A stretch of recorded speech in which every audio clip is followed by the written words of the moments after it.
जय हो भोजपुरिया समाज।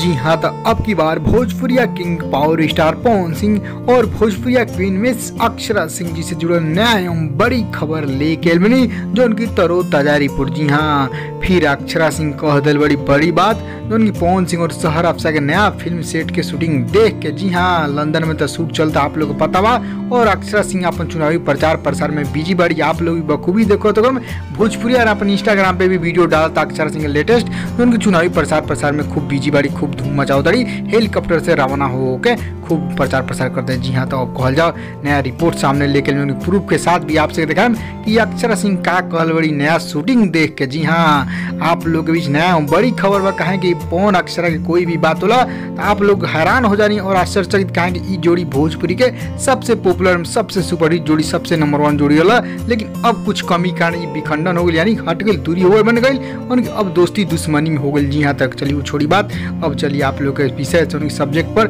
उनकी अक्षरा सिंह का कहल। जी हाँ, तो सारा कुछ आपसे बताएं, बस आप पूरा वीडियो अंत तक देखिए। उससे पहले एक और रिक्वेस्ट करें आपसे कि यदि आप भोजपुरिया आर्यन चैनल पर नया बानी जुड़ जाइए, सब्सक्राइब कर ली और एक घंटी की आप जरूर दबा दी। जी हाँ, तो चलिए अब दर्शक फैंस लोग बता दी नया तरोताजा रिपोर्ट बड़ी खबर।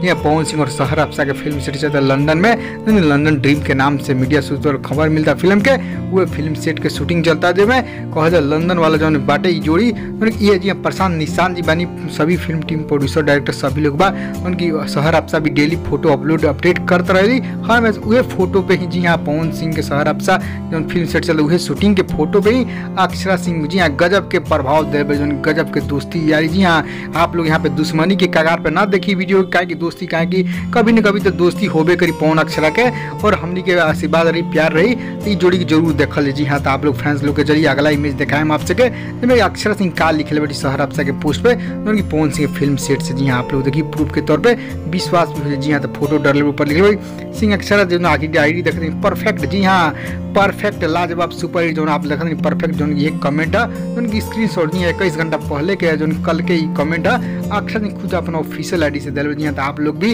अपन प्यारे से बताइए, दुश्मनी के थी से ना देखी, पवन अक्षरा के जोड़ी सही सलामत रहे, जब भी आवे तो आवे इंतजार करता फैंस लोग। बस फिल्म टीम से रिक्वेस्ट बाकी जोड़ी के एक साथ लेके आवे और दुश्मनी की दोस्ती मिलावे, कहें कि जोड़ी काफी पॉपुलर, काफी सुपर हिट रहा।